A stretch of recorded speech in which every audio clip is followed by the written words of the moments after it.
channel Fun Learning with Shomita. I hope all of my videos are becoming helpful for you.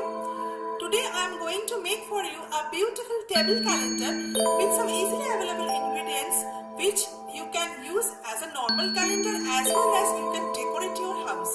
So let's get started.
To see your dates, set your programs, and as well as you can decorate your home.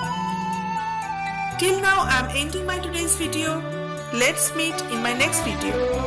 Bye students and bye parents.